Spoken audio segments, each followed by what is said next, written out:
បាទនៅក្នុងវីដេអូនេះខ្ញុំចង់ឲ្យបងប្អូនទាំងអស់គ្នាយល់អំពីប្រមាណវិធីគុណបាទអញ្ចឹងខ្ញុំជឿជាក់ថាបងប្អូនទាំងអស់គ្នាចេះហើយតាក់ទងទៅនឹងការគុណលេខប៉ុន្តែបងប្អូនទាំងអស់គ្នាអត់ទាន់យល់អំពីប្រមាណវិធីគុណច្បាស់ថាតើវាបានមកពីណាអញ្ចឹងទៅបាទអញ្ចឹង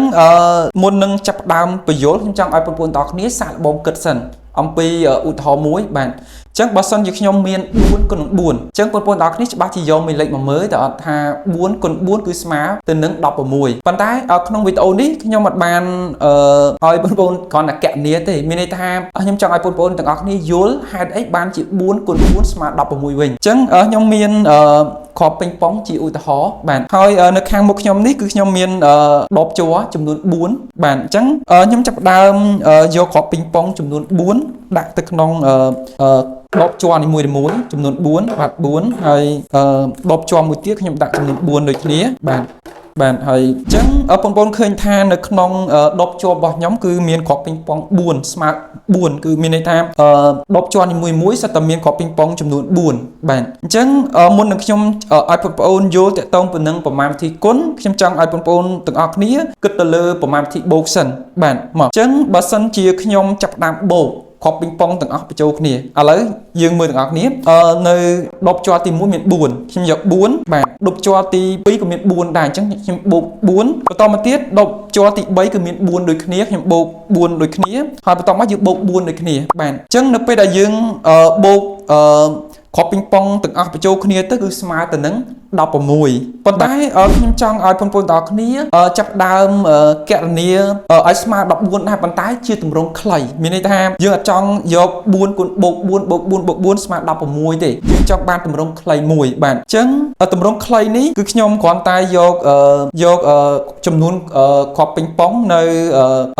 ដបជ័រទី1មានន័យស្មើ4បន្តមកខ្ញុំចាប់ដើមរាប់ចំនួនដបជ័រតាស្មើប្រមាណដបជ័ររបស់យើងគឺស្មើប្រមាណយើងរាប់ដល់គ្នា1 2 3 4បាទម្ដងទៀតមានន័យថាគ្រាប់ពេញប៉ុងនៅក្នុងដបជ័ររបស់យើងគឺមាន4ហើយដបជ័ររបស់យើងក៏មាន4ដូចគ្នាដែរអញ្ចឹងខ្ញុំយកចំនួនគ្រាប់ពេញប៉ុង4គុណឲ្យចំនួនកែវជ័រចំនួនដបជ័រ4ដែរអញ្ចឹងគឺស្មើនឹង16ដូចគ្នាបាទអញ្ចឹងតាមរយៈខ្ញុំពិសោធន៍ខាងក្រោមនេះតើបងប្អូនយកដូចម្ដេចដែរបាទអញ្ចឹងយើងឃើញថាម៉េចយើងឃើញថាបើសិនជាយើងយកគ្រាប់ពេញប៉ុង4គុណឲ្យចំនួនដបជ័រ4ដូចគ្នាគឺស្មើ16អញ្ចឹងខ្ញុំឃើញថាដំបូងខ្ញុំកណនាទៅតាមប្រមាណវិធីបូកគឺស្មើ16ដូចគ្នាបន្តមកទៀតខ្ញុំកណនាប្រមាណវិធីគុណវិញគឺស្មើ16ដូចគ្នាអញ្ចឹងតាមរយៈប្រមាណវិធី2នឹងតើយើងអាចសន្និដ្ឋានបានយ៉ាងដូចម្ដេចបាទអញ្ចឹងតាមរយៈឧទាហរណ៍ពីរហ្នឹងខ្ញុំគិតថា